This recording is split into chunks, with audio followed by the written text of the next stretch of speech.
Hello বন্ধুরা, তোমরা কেমন আছো? আমি তো খুব ভালো আছি। আর আমাকে দেখো, আমি এটা কি মুখে লাগাচ্ছি, কি হতে পারে বলো তো? এটা হচ্ছে বেসন, মধু, একটু হলুদ দিয়ে দেখো বেশ করে মুখে দেখো লাগাচ্ছি। আর হঠাৎ করে নয়, আজকে হচ্ছে বিয়ে বাড়ি যাবো, গায়ে হলুদ। তো তোমাদের আমি জানাইনি যে আমি কোথায়, মানে আগে তোমাদের বলিনি যে কোথায় যাব। তো এই দেখো ছেলে মেয়ে পুরো রেডি হয়ে গেছে যাবে বলে। আর ওদের দুজনকে আগে তোমার দাদাভাই দিয়ে আসবে, পরে আমি যাব। তো এই যে দেখো ছেলে আর মেয়েরাও গাড়ির মধ্যে বসে পড়েছে দেখো। যার জন্য তো একদমই জায়গা হবে না, আমার তো একদমই হবে না। দেখো কোথায় আমি বসবো পেছনে। তো ওই জন্যে তোমার দাদাভাই আগে ওদের দিয়ে আসছে, আমি পরে যাব। তো চলো বন্ধুরা, তোমরা দেখতে থাকো। আর এই দেখো এখানে হচ্ছে গায়ে হলুদের পর্ব মানে শেষ হয়ে গেছে। মানে ওদিকে খেতে গিয়ে না পুরো মানে ভেবেছিলাম পুরোটাই দেখব, কিন্তু হলো না। মানে তার আগে শেষ হয়ে এত খিদে পেয়ে গেছে, মানে কী বলবো। এই দেখো খাওয়া দাওয়া হয়ে গেছে, তারপর দেখো মুখটা মুছে নিচ্ছি। আর এই দেখো তোমার দাদাভাই আর আমি খেয়ে দিয়ে বেরোচ্ছি। তোমার দাদাভাই দেখো হাতারের স্টাইলটা। তো দেখো বন্ধুরা, এই যে বিয়ে বাড়ি চলে এসেছি গায়ে হলুদের পর্বে। আর দেখো খুব সুন্দর সাজিয়েছে, দেখো দেখতে পাচ্ছ এই জায়গাটা অসাধারণ লাগছে। আর চলো আর একটা জিনিস দেখাচ্ছি তোমাদের। আর এখানে দেখো ফটোশ্যুট হচ্ছে। দেখো এখনও গায়ে হলুদ স্টার্ট হয়নি, তো তার আগে ওদের কিছু নিয়মকানুন আছে, সেগুলো আর কি করছে। আর এদিকে একটা কিউট পাড়া বাচ্চা দেখো তাকিয়ে আছে আমার দিকে। আর এদিকে দেখো অনেকেই এখানে আছে, মানে খুব একটা জমজমাটে হয় না। আর এখানে দেখো আমার মেয়ে আর ওর বান্ধবীরা সব মানে এখানে দেখতে এসেছে কোথায় বসলে ঠিকঠাক আমি বসতে পারবো। আর এদিকে ব্যান্ড পার্টিও চলে এসেছে এদিকে দেখো। আর এত মাইক বাজছে, মানে সাউন্ড দিতে পারছি না আমি কিছু। তো মানে কি বলবো, সাউন্ড অফ করতে হলো আমাকে। আর দেখো বাইরেটা দেখো খুব সুন্দর লাগছে দেখতে। আর চলো ভেতরটা দেখাচ্ছি। আর যার গায়ে হলুদ হবে এই দেখো সবাই মিলে ফটো তুলছে ব্যস্ত। আর এই দেখো আমি আর ছেলে এখানে বসে আছি। আর গায়ে হলুদে কি হলুদ শাড়ি পরতেই হয়?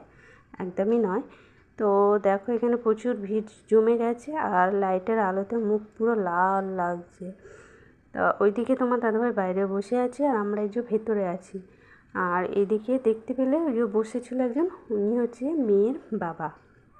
মেয়ের মাকে তোমাদের অবশ্যই দেখাবো। তার আগে বলে দিই, এই যে তোমার দাদাভাই বলছে যে এত বৃষ্টি হয়েছে সকাল থেকে, মানে ভেবেছিলাম যে আসতেই পারবো না। তো দেখলাম 10টা-11টার সময় বৃষ্টি থেমে গেছে। আর এদিকে দেখো খেতে বসেছি, বেলা হয়ে গেছে। আর ওইদিকে গায়ে হলুদ স্টার্ট হয়নি। তো বললাম খাওয়া দাওয়া, বললো যে খাওয়া দাওয়া করে নাও। তো যাই হোক এখানে বসেছি, এই দেখো আমি বসে আছি। আর চলো আমি দেখাচ্ছি মেয়ের বান্ধবীরা বসেছে কোথায়। এই দেখো ওই দিকে সামনে দেখতে পাচ্ছ দুজন বসেছে, আর এই সাইডে আমার মেয়ে বসেছে, আর এই সাইডে দেখো আরও দুজন বান্ধবী বসেছে। আর এই দেখো আমি খেতে দিয়ে দিয়েছে। তো কী খাচ্ছি দেখো, ভাত। আর ওদের কী বলো তো, বুঝতে পারছে না, এদিক ওদিক লোক বসেছে, তো কোন দিকে দেবে কোন দিকে দেবে না ঠিক করতে পারছে না। আর আমাকে দেখে মনে হচ্ছে যেন আমিই খাওয়া দাওয়া করেছি, দেখো ছড়িয়ে ছিটিয়ে। তো খেতে এত সুন্দর দারুণ লাগছিলো শাকটা, মানে কি বলবো। আর এদিকে খাওয়া দাওয়া পুরো আমার কমপ্লিট দেখো। এরপর আমরা বাড়ি যাব, চলো। তো কিন্তু তার আগে এই যে গায়ে হলুদ দিয়ে এসে কিন্তু দেখতে পেলাম না, মানে লাস্ট মোমেন্টটা এসে শুধু ওরা ফটো শ্যুট করছে সেই জায়গাটায় এলাম। তার আগে ওইদিকে খেতে বসেছি, একদম দেখতে পেলাম না। তো যাই হোক দেখতে পাচ্ছ মেয়েকে খুব মিষ্টি লাগছে দেখতে। আর এদিকে সবাই ভিড় করে আছে ফটো তুলবে বলে। তো আমরা ভাবছি বাড়ি যাওয়ার আগে একটু এখানে কিছু সময় কাটিয়ে তারপর বাড়ি যাব। আর এদিকে আবার রাতে আসতে হবে, তো তাই বেশিক্ষণ থাকা যাবে না।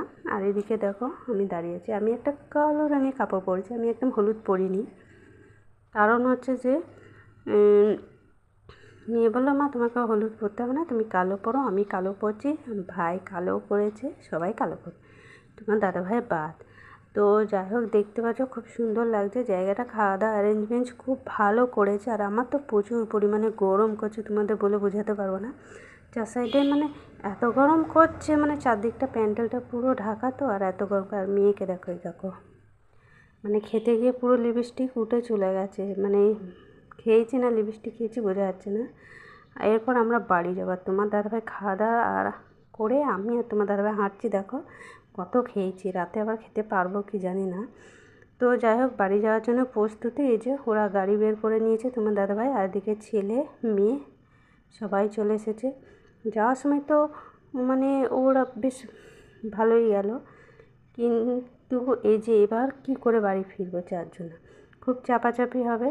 তো আমি বলছি আমার জায়গা হবে না, ওদের রেখে আসো বাড়িতে। বললো না, এতেই হয়ে যাবে, একটু কষ্ট মষ্ট করে। আসলে কী বলো তো, খাওয়া দাওয়ার পর না খুব মানে টায়ার্ড ফিল হচ্ছে। আর এদিকে দেখো বাড়ি চলে এসেছি, বাড়ি এসে সমস্ত কিছু খুলে ফেলেছি, মানে এই যে কানের ঠানে দেখতে পাচ্ছ সব খুলেছি। এমনিতেও কানের আমি পরি না। তো যাই হোক বন্ধুরা, তোমরা নেক্সট ব্লগে তোমাদের আবার শেয়ার করব বিয়ের পর্বটা। তো তোমরা দেখতে থাকো সম্পূর্ণ, আর আমাকে সাপোর্ট করো, ভালোবাসা দিও। তো টাটা বন্ধুরা।